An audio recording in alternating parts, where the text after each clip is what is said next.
ada penyakit, tapi juga ada penawarnya. Penawarnya itu tersimpan juga di dalam hati. Jadi kalau Anda bisa mengambil dan menyentuhnya, sentuh ia tepat di hatimu, maka ia akan jadi milikmu untuk selamanya. Siapa? Obatnya. Nah, bagaimana menyentuh obat hati itu dan mengendalikannya? Saya mungkin harus uraikan. Karena kebanyakan orang ketika disebut hati, itu hati terbagi dua. Mesti hati-hati. Ada hati dalam pengertian fisik, medis. Itu yang disebut dengan dalam bahasa Arab, kabad. Kalau pesan kibdah itu, kalau di Arab umrah haji, kibdah. Nah, itu kan daroti, isinya kan hati itu. Itu kibdah. Ya. Tapi ada yang kedua, ini yang dimaksudkan. Dalam bentuk yang bukan fisik lagi, tapi metafisik namanya. Disebut dengan kolbu. Kita mesti manage kolbu, kemudian disingkat manajemen kolbu, singkatannya disingkat dengan MK. Pertanyaannya apa itu kolbu? Ini dulu kita mesti batasi tentang kolbu sehingga mengenal hati. Jangan-jangan kita bahas tentang hati, kita nggak kenal kolbu kita. Saya coba turunkan tentang kolbu dalam Al-Quran. Setelah itu kita pahami isinya, ambil kuncinya, dan kunci ini yang kita coba bukakan penawar untuk menutup semua persoalan hati kita. Sepakat sampai sini? Begitu diciptakan oleh Allah, perhatikan baik-baik. Roh ditiupkan kepada fisik. Sumber roh itu takwa. Fisik terbentuk disebut dengan fujur namanya. Begitu menyatu keduanya, maka disebutkanlah kemudian sempurna penciptaan jiwa manusia. Tertanam dalam dirinya jiwa takwa dan jiwa fujurnya. Dalam diri kita ketika roh sudah masuk, maka bergabunglah takwa dengan fujur. Quran surah 91 ayat 7 sampai dengan 10. Wa nafsin wa ma, demi nafas yang telah disempurnakan penciptaannya. Di begitu sempurna roh masuk, maka kita sudah mulai bisa bernafas, kehidupan mulai berjalan. Tapi jangan lupa, fa'alhamaha fujuraha wa taqwaha. Dalam jiwa itulah akan berkumpul dua sifat yang berlawanan. Satu disebut dengan takwa, sifat-sifat kebaikan. Yang satu disebut dengan fujur, sifat-sifat keburukan. Takwa dengan nafsu berkumpul di satu tempat disebut dengan nafas namanya. Sifat pertemuan mereka disebut dengan qalbu. Di asalnya, nama kolbu itu asalnya bukan nama tempat, tapi nama sifat yang menggabungkan dua hal ini, sehingga menyebabkan hati kita tidak pernah tenang menyikapi sesuatu. Kadang ingin menangis, tiba-tiba setelah menangis, bahagia lagi. Kadang satu sisi kita berjalan keluar, begitu melihat ada kecenderungan ingin yang tidak baik, datang yang baik lagi. Yang menyebabkan tubuh kita bergolak, itu yang disebut dengan kolbu. Ini yang kekinian sering diistilahkan dengan nama hati. Jadi kalau disebutkan istilah hati, istilah kolbu, teman-teman sekalian, itu yang dimaksud ini. Gambaran pertentangan antara takwa dengan nafsu yang memberikan pengaruh pada keadaan diri kita. Jika, hati-hati, ini yang dominan, maka kehidupan akan lebih bahagia.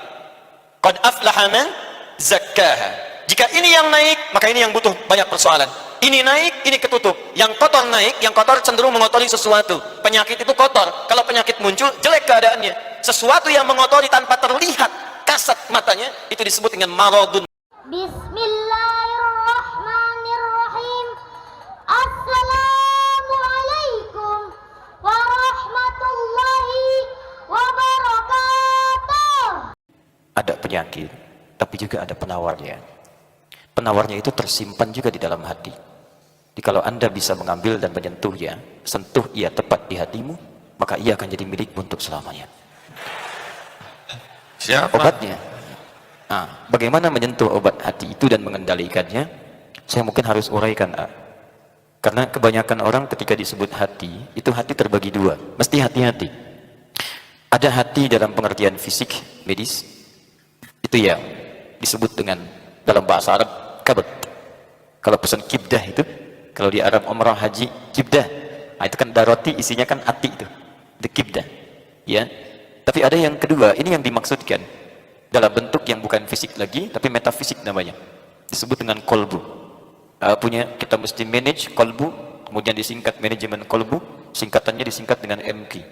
Pertanyaannya apa itu kolbu? Ini dulu kita mesti batasi tentang kolbu sehingga mengenal hati. Jangan-jangan kita bahas tentang hati, kita nggak kenal kolbu kita. Saya coba turunkan tentang kolbu dalam Al-Quran. Setelah itu kita pahami isinya, ambil kuncinya, dan kunci ini yang kita coba bukakan penawar untuk menutup semua persoalan hati kita. Sepakat sampai sini? Saya butuh agak panjang, Ada, memang itu penjelasan yang kami harapkan. Sampai jam berapa kita? Sampai jam berapa? Sampai Ustadz ngeleh-leh ya. Alhamdulillah. Baik. Tahu ngeleh-leh? Ngegehol. Bismillah. Saya coba uraikan. Kalau saya sebutkan, bisa kebayang nggak? Baik, tahan. Kebayang nggak? Pasti enggak, karena belum saya minta bayangkan ya. Nah, sekarang saya coba tuliskan sebentar urutan dari Quran ya. Nanti dari situ mudah menurut saya untuk bisa dibaca petanya, nanti dibuka lagi dan nanti dipahaminya lebih enak. Bismillah, saya mohon izin ya, barangkali agak lebih mudah terlihat. Alhamdulillah ini agak panjang jadi lebih mudah kelihatan. Sebelah sana kelihatan insya Allah? Pakai Belum. TV Ustaz semuanya Belum. bisa lihat. Tapi kan kamera. kalau belum saya tulis belum kelihatan. Maksudnya papan tulisnya Ustaz yang kelihatan. Iya. Karena di sana ada yang sudah, padahal belum saya tulis, luar biasa. Iya. Hati-hati. Satu, saya turunkan ayatnya. Pertama, saya mulai dari penciptaan manusia dulu. Quran surah ke-15 ayat ke-28. Kemudian setelah ini fisiknya sempurna, disampaikan Quran surah ke-95 ayat yang keempat. Rohnya ditiupkan sampai terjadi dialog, Quran surah ke-7 ayat 172. Ini tahunya ditiupkan roh, dilihat tafsir dari hadis Nabi. Buka saja Al-Arba'in, paling mudah. Nomor hadis yang keempat, paling kiri sebelah atas, rawinya dari Ibnu Mas'ud radhiyallahu ta'ala anhu, Abdullah bin Mas'ud. Kemudian setelah ini jadi, roh masuk ke dalam fisik, berubah namanya menjadi nafas. Ini saya kotaki, Quran surah 91 ayat 7 sampai dengan ayat 10. Teruskan, ini kalau sudah masuk ke sini maka dia memiliki dua sisi. Sisi pertama, ini yang disebut dengan jiwa kebaikan, Quran surah ke-66, contohnya malaikat, ayat yang ke-6. Ini menghadirkan sifat kemuliaan, contohnya di Quran surah ke-49 ayat ke-13. Sisi yang kedua, ini yang disebut dengan nafsu, Quran surah ke-12 ayat ke-53. Ini yang coba dimanfaatkan oleh setan, dia minta pada Allah untuk memanfaatkan yang ini sehingga jadi penyakit hati. Asalnya dari sini. Quran surah ke-4 ayat 119. Yang minta setan pertama disebutkan di Quran surah kedua ayat ke-36. Asal setan itu adalah iblis. Quran surah kedua ayat ke-34. Asal iblis adalah jin yang menyimpang pada ketentuan Allah. Quran surah ke-18 ayat ke-50. Sekarang penawarnya ada di sini. Penawar pertama kita turunkan dulu. Di hati ada penyakit, tadi nanti jadi kolbu jamannya qulub, penyakitnya di Quran surah kedua ayat 10. Dan tadi bertanya penyakitnya apa saja yang bisa kemudian mencemari dalam kehidupan. Saya turunkan konsep yang paling mudah saja. Dari sini kita turunkan kemudian jadi obat. Obatnya kita turunkan pertama dalam bentuk ibadah. Quran surah kedua dari ayat kedua sampai dengan ayat kelima. Ya. Ini kalau mau diturunkan rinciannya lagi, saya sering turunkan Quran surah ke-11 ayat ke-114, Quran surah ke-17 ayat 78 sampai dengan 80, kemudian waktunya di Quran surah ke-4 ayat 103, kemudian dijaga di Quran surah kedua ayat 238. Tambahkan amalan ini dengan amalan yang kedua. Misal Quran surah ke-96 ayat pertama di intinya, Quran surah ke-15 ayat ke-9, Quran surah ke-54 ayat 17, ayat 22, ayat 32, ayat ke-40. Kemudian ini semua dimaksimalkan ditambah dengan Quran surah ke-7 ayat 205. Kalau Anda bisa kerjakan ini, nanti akan tercipta sebuah suasana yang disebutkan di Quran surah ketiga ayat 190 sampai 191. Biasakan juga diamalkan secara rutin di Quran surah ke-4 ayat 103 tadi saya sebutkan. Maka ini dampaknya kepada kolbu akan terlahir sebuah perisai untuk menangkal penyakit hati. Di Quran surah ke-13 ayat ke-28. Ya, untuk sementara ini dulu. Jelas insya Allah? Belum, ya, belum saya jelaskan. Baik, bismillah. Kita mulai dari sini dulu, sampai ketahuan dulu apa itu kolbu sebelum kita bahas. Pertama, saat Allah menciptakan manusia diciptakan, Allah kemudian memperkenalkan kita manusia beda bahannya dengan jin dan malaikat. Jin diciptakan sebelum manusia. Quran surah ke-15 ayat 27. Wal janna khalaqnahu min qablu min naris samum. Jin diciptakan sebelum manusia dari bahan bakar api yang sangat menyambar-nyambar.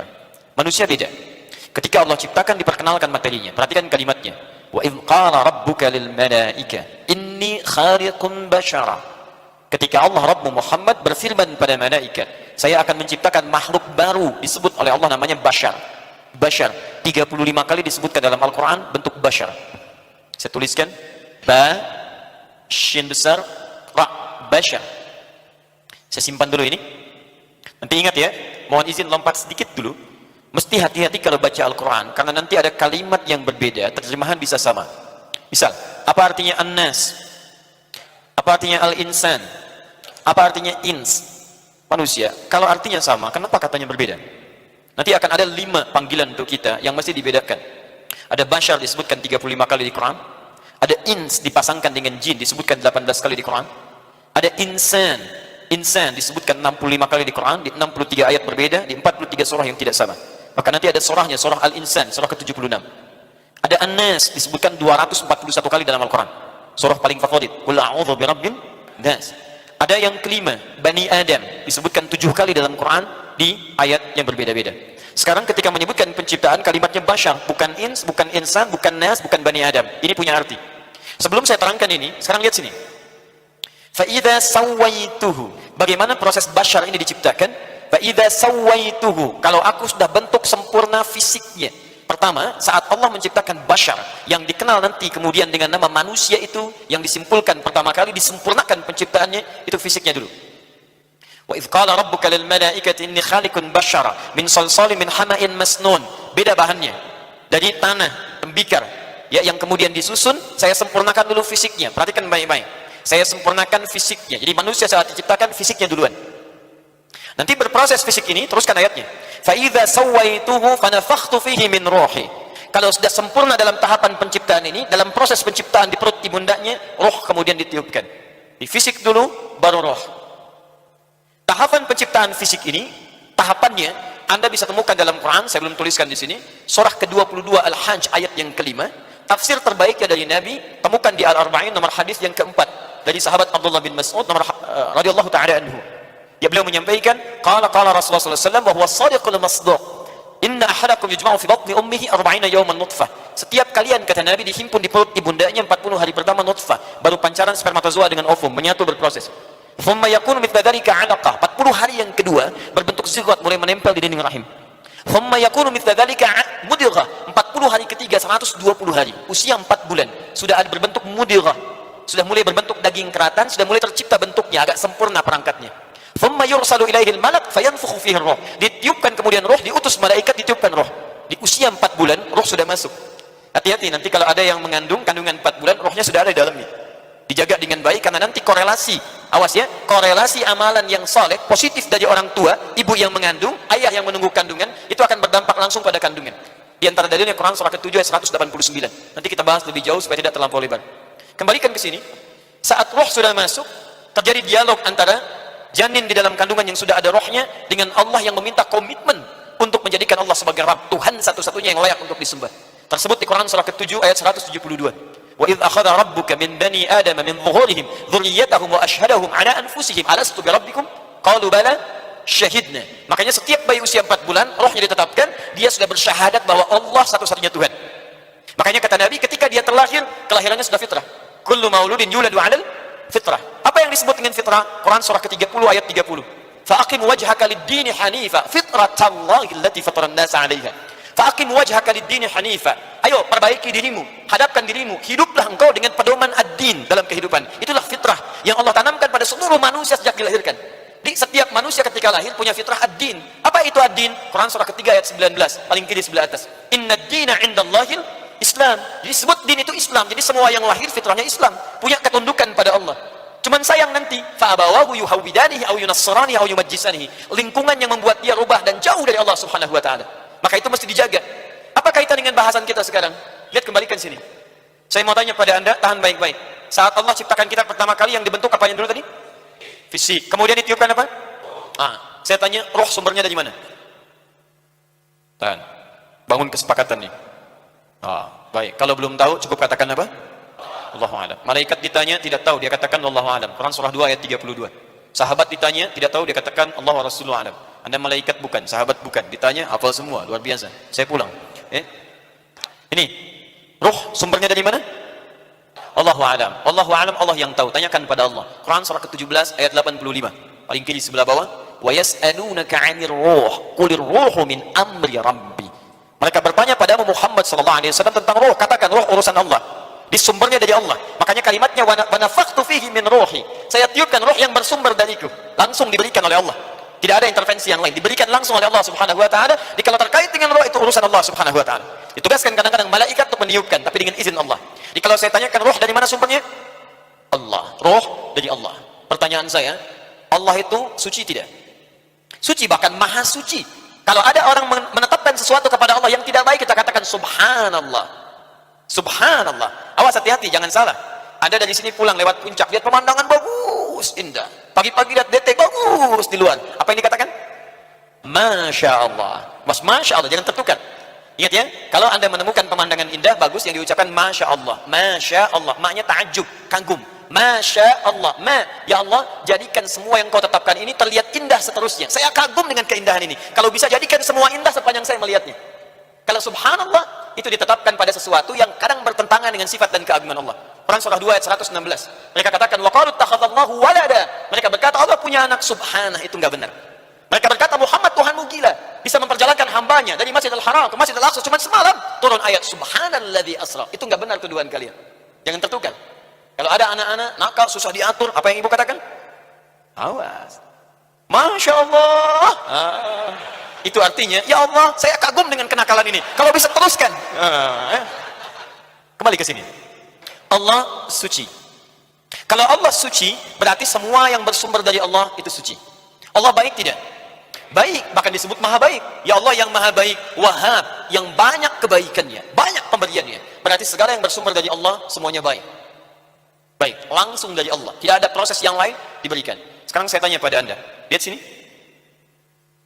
Kalau fisik langsung ditiupkan dari Allah, atau Allah membentuk sumber yang lain sehingga komponennya menjadi fisik? Satu atau dua? Kalau tidak tahu katakan apa? Allahu a'lam. Lihat bedanya. Kalau roh langsung jadi tiupkan. Kalau fisik tidak.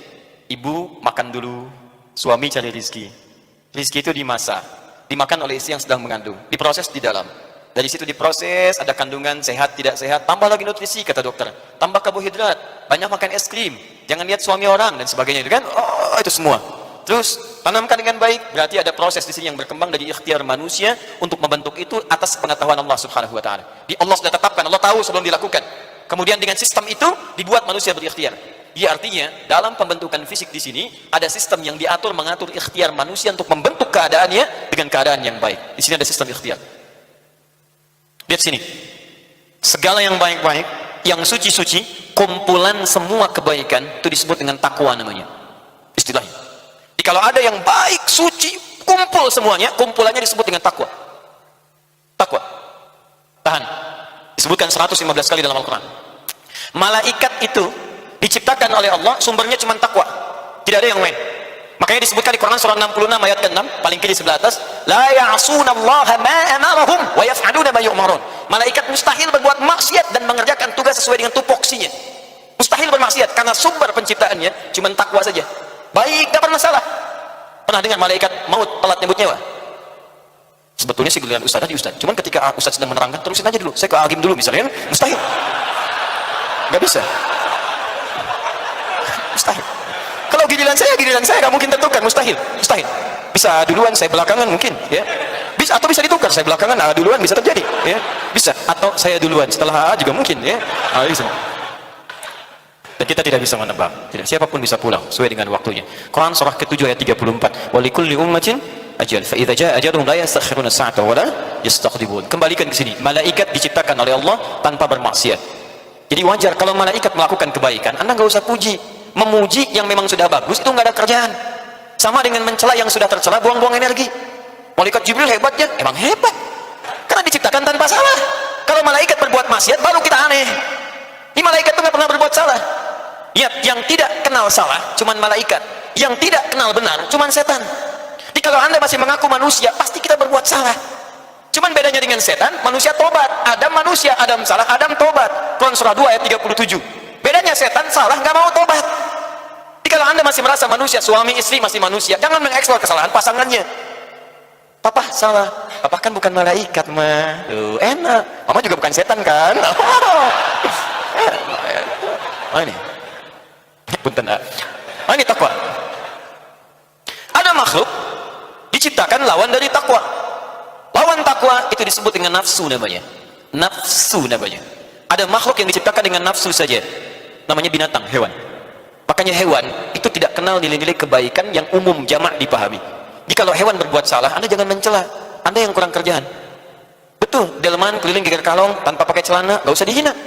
Jadi di videoin lihat kuda tanpa celana, lewat depan Anda cengengesan, biasa aja dia. Ya, jadi fitrah hewan itu nggak pernah malu dengan maksiat. Fitrah manusia beda. Jadi kalau hewan dipakein pakaian, justru dia yang gerah. Anda dibuka pakaian, jadinya gerah. Sama. Jadi jangan terbalik antara sifat hewan dengan manusia. Jangan berlomba dengan binatang, nggak akan menang saya katakan. nggak akan menang. Ya, balikin ke sini. Jadi ada lawan dari takwa disebut dengan nafsu namanya. Nah, sekarang kembalikan ke sini. Ini unsur roh disebut dengan takwa. Unsur ini yang ada ikhtiarnya. Apakah setiap suami yang istrinya mengandung, dia membawa sesuatu yang baik untuk dimakan istri? Berapa persen dari rezeki yang dibawa suaminya semuanya halal 100%, sehingga bisa membentuk janin istrinya dalam keadaan yang baik? Ada yang dibawanya halal, ada yang setengah halal, ada yang kemudian haram, maka berkumpul dalam dirinya. Makanya kata Nabi, setiap kita berasal dari Adam. Adam dicipta dari tanah, sedangkan tanah keadaannya macam-macam. Ada yang putih bersih, ada yang coklat, ada yang hitam, ada yang melumpur.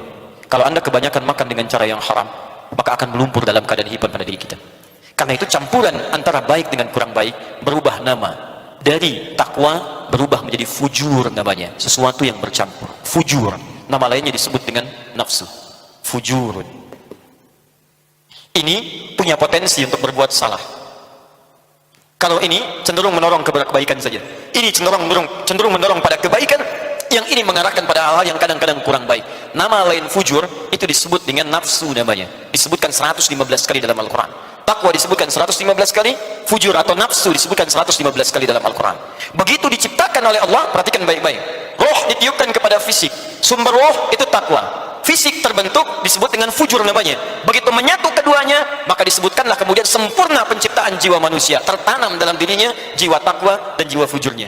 Dalam diri kita ketika roh sudah masuk, maka bergabunglah takwa dengan fujur. Quran surah 91 ayat 7 sampai dengan 10. Wa nafsin wa ma, demi nafas yang telah disempurnakan penciptaannya. Di begitu sempurna roh masuk, maka kita sudah mulai bisa bernafas, kehidupan mulai berjalan. Tapi jangan lupa, fa'alhamaha fujuraha wa taqwaha. Dalam jiwa itulah akan berkumpul dua sifat yang berlawanan. Satu disebut dengan takwa, sifat-sifat kebaikan. Yang satu disebut dengan fujur, sifat-sifat keburukan. Jadi pertama, anda mesti paham bahwa dalam diri kita itu ada dua potensi yang saling berlawanan. Lihat baik-baik. Kalau di sini ada jujur, di sini pasti ada dusta. Awas, walaupun anda katakan tidak ada dusta di antara kita, ada potensi berdusta. Di sini ada sabar, di sini ada marah. Di sini ada tawadhu, di sini ada sombong. Di sini ada yang baik, di sini pasti ada lawannya. Uniknya teman-teman sekalian, jumlahnya sama. Ini 115, ini 115. Menandakan seakan-akan setiap ada peluang baik, ada peluang jelek yang bersamaan pada saat ini. Tes. Begitu adzan berkumandang, Allahu Akbar, Allahu Akbar. Bukankah ada getaran di jiwa kita? Cepat, sudah adzan. Siap-siap, siap-siap. Dan begitu? Begitu selesai, la ilaha illallah. Yang ini main. Tenang, baru adzan, belum qomat. Salatkan nomor 2, mie tek-tek nomor 1.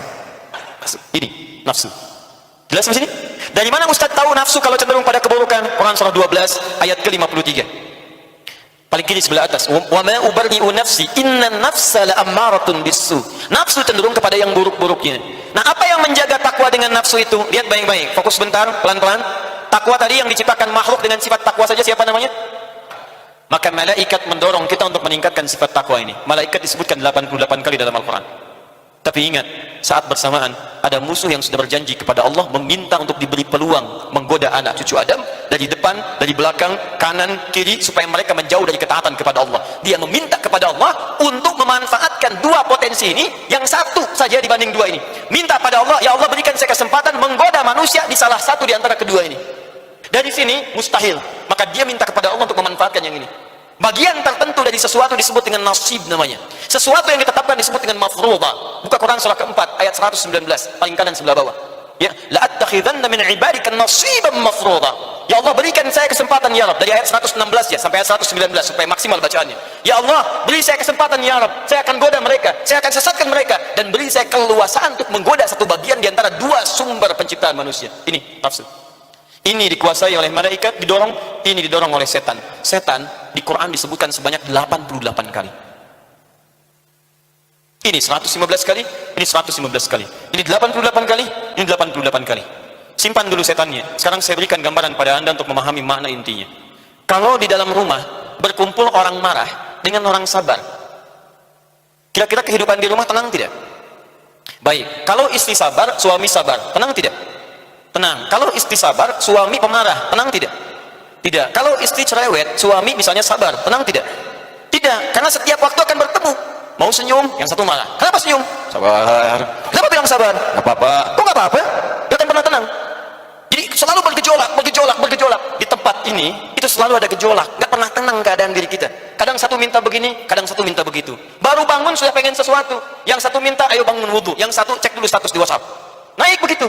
Sesuatu yang tidak pernah tenang, berbolak-balik dalam bahasa Arab disebut dengan qoluba namanya. Qaf lam ba. Sifatnya disebut dengan qalbu. Qalbu.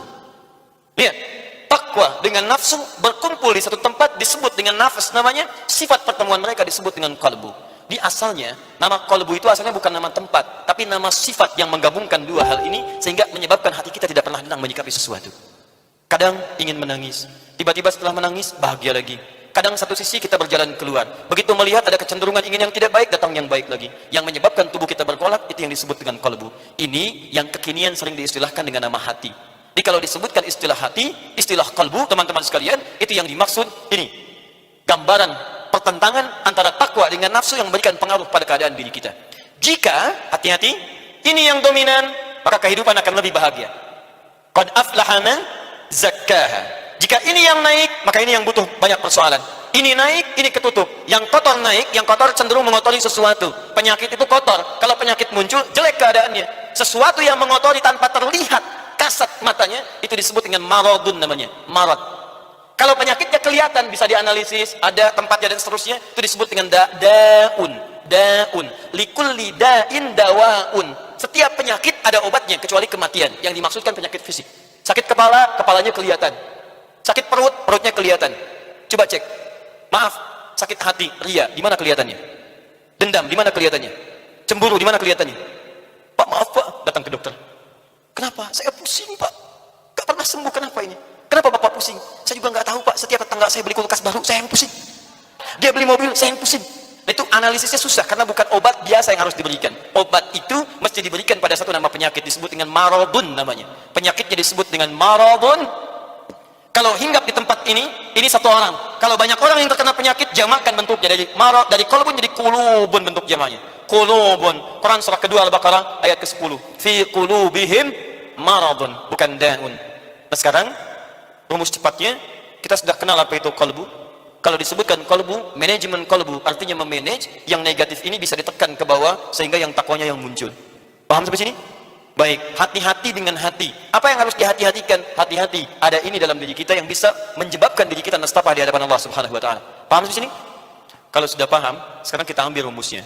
Bagaimana rumus cepatnya di Quran supaya kita bisa menekan yang ini, mengalahkan kejaran setan dan memunculkan sifat takwa, bahkan melebihi keadaan malaikat. Kalau malaikat soleh, wajar karena nggak ada nafsu. Jadi kalau diperintahkan, kerjakan karena nggak punya nafsu. Tapi kalau kita bisa soleh di hadapan Allah, kita lebih hebat dibanding malaikat. Kenapa? Karena kita berjuang, malaikat nggak berjuang. Nggak ada nafsu, nggak ada perjuangan. Nah, ketika malaikat mau zikir, apakah ada gangguan? Belum tentu. Wa nahnu nusabbihu bihamdika wa nuqaddisu lak. Subhanallah, subhanallah, subhanallah. Nggak punya nafsu, makanya subhanallah terus. Nah, kita bagaimana? Baru selesai sholat, mau subhanallah, handphone sudah bunyi. Mau subhanallah, alarm mobil sudah bunyi. Mau subhanallah, jemuran belum diangkat, hujan. Mau subhanallah, dengan bunyi di belakang somai. Subhanallah somai, subhanallah somai, subhanallah somai. Ayo, cek. Ada perjuangan di sini.